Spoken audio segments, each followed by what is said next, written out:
ஒரு ஊர்ல ஒரு காட்டுல 3 கரடி வாழ்ந்து வந்ததாம். பெரிய அப்பா கரடி, அதை விட சின்னதா ஒரு அம்மா கரடி, அதை விட குட்டியா ஒரு குட்டி கரடி. ஒரு நாள் அம்மா கரடி எல்லாருக்கும் சாப்பாடு செஞ்சு மேஜை மேல வச்சிருந்தான். அப்பா கரடி ஒரு பெரிய கிண்ணத்துக்கிட்ட போய் உட்கார்ந்தாராம். அம்மா கரடி சின்னதா, அதை விட சின்ன கிண்ணத்துக்கிட்ட குட்டி கரடி உட்கார்ந்துதான். உட்கார்ந்து சின்ன கரடி கொஞ்சமா சாப்பிட்டான். ஐயோ, இந்த கஞ்சி ரொம்ப சூடா இருக்கு, ரொம்ப சூடா இருக்கு. அம்மா கரடி சொல்லுவான், நம்ம இந்த ஜிலுக்கான நம்ம விடணும். உடனே அப்பா கரடி சொன்னாரா, சரி, நம்ம வெளியே நடந்து போலாம் வாங்க. 3 கரடியும் கொஞ்ச நேரம் கஞ்சி ஆற கொண்டு வெளியே நடந்து போயிட்டாங்களாம். அப்போ அந்த ஊர்ல ஒரு குட்டி பொண்ணு கோல்டிலாக்ஸ் வாழ்ந்து வந்தாளாம். அவன் அந்த பக்கமா சும்மா நடந்து வந்த போது இந்த அழகான வீட்டுக்கிட்ட வந்தாளாம். அப்போ அந்த அழகான வீட்டை எட்டி பார்த்தாலாம். உள்ள யாருமே இல்ல போல இருக்கே அப்படின்னு சொல்லிட்டு சரி வா சுத்தி பார்க்கலாம் கொஞ்ச நேரம்னு வந்தாளாம். அந்த கஞ்சியோட வாசனை அவளை வந்து உட்கார வச்சுதான். சரின்னு முதல்ல அப்பாவோட சாப்பாட சாப்பிட்டு பார்த்தாலாம். ஐயோ, இது ரொம்ப சூடா இருக்கு அப்படின்னு சொன்னான். அப்புறம் அப்பாவோட கிணத்துக்கிட்ட போய் சேர்ந்தா. அம்மாவோட கஞ்சி எடுத்து குடிச்சு பார்த்துட்டு, இது கட்டி கட்டியா இருக்கு, நல்லா இல்ல அப்படின்னு குட்டி கரடி உட்கார்ந்த இடத்துல போனாலாம். சாப்பிட்டு பார்த்தாலாம். இது ரொம்ப சுவையா இருக்கு, எனக்கு ரொம்ப பிடிச்சிருக்கு, எல்லாத்தையும் சாப்பிட போறேன், மம்மம்மம் ரொம்ப பிடிச்சிருக்கு அப்படின்னு சாப்பிட முடிச்சுட்டாலாம். அப்பா வயிறு ஃபுல்லாயிட்ட பிறகு சரி கொஞ்ச நேரம் புத்தகம் படிக்கலான்னு ஒரு டீயை எடுத்து வந்து உட்கார்ந்தாலாம்.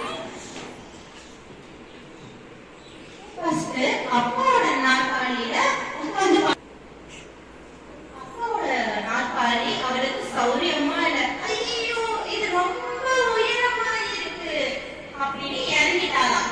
அதுக்கப்புறம் அம்மாவோட நாற்காலியில உட்கார்ந்து பார்த்தாலாம். இது கூட சரியில்லை, ஒரே கல் மாதிரி இருக்கு அப்படின்னு இறங்கி குட்டியோட நாற்காலியில உட்கார்ந்தாலாம். இது என் உயரத்துக்கு சரியா இருக்கு, சுகமா இருக்கு, சரி கொஞ்ச நேரம் புத்தகத்தை படிக்கலாம். படிச்சுட்டே இருக்கும்போது அவங்க சின்ன நாற்காலியால அவளை தாங்க முடியலையா, அவளை தம்மாலே கீழே தள்ளிடுச்சான். ஐயோ, வலிக்குது. சரி போதும் புத்தகத்தை படிச்சது, வேற எங்கேயாச்சும் இறக்கி போனாலாம். அங்க 3 படுக்கைய பார்த்துட்டு அப்பா சாப்பிட்டு டயர்டா ஆயிடுச்சு, கொஞ்ச நேரம் படுக்கலாம் அப்படின்ட்டு அப்பாவோட படுக்கையில படுத்தாலாம். இல்ல, இது ரொம்ப கல்லு மாதிரி இருக்கு, என்னால படுக்க முடியல, இது வேண்டாம் சொல்லிட்டு அம்மாவோட படுக்கையில படுத்து பார்த்தாலாம். மெத்தன இருக்கு, ஆனா ரொம்ப மெத்தன இருக்கு, எனக்கு இந்த பெட் வேண்டாம் அப்படின்ட்டு குட்டியோட படுக்கைக்கு போனாலாம். இது நல்லா இருக்கும்னு நினைக்கிறேன். ஆமா, ரொம்ப நல்லா இருக்கு. சும்மா அப்படியே கோழிலா படுத்து தூங்கிட்டாலாம். வெளியே நடந்து போயிருந்த கரடிகள் 3 திரும்பி வந்துச்சான். அப்பா கரடி சொல்லிச்சான், யாரு கஞ்சி சாப்பிட்டா? யார் அது? அம்மா கரடி சொன்னாங்க. யாரோ ஏன் கஞ்சியில சாப்பிட்டாங்க. அப்பா கரடி சொல்லிச்சு, யாரோ ஏன் கஞ்சியில சாப்பிட்டு எல்லாத்தையும் சாப்பிட்டாங்க. அப்படியே என்னடா இதுன்னு யோசனை செஞ்சுக்கிட்டே சில நாற்காலி கிட்ட வந்தாங்களாம். அப்பா கரடி சொன்னாரா, யாரோ ஏன் நாற்காலியில உட்கார்ந்துருப்பாங்க.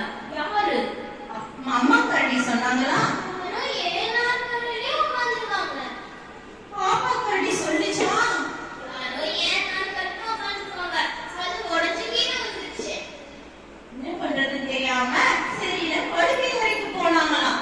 அங்க படுக்கைய பார்த்துட்டு அப்பா சொன்னாரா,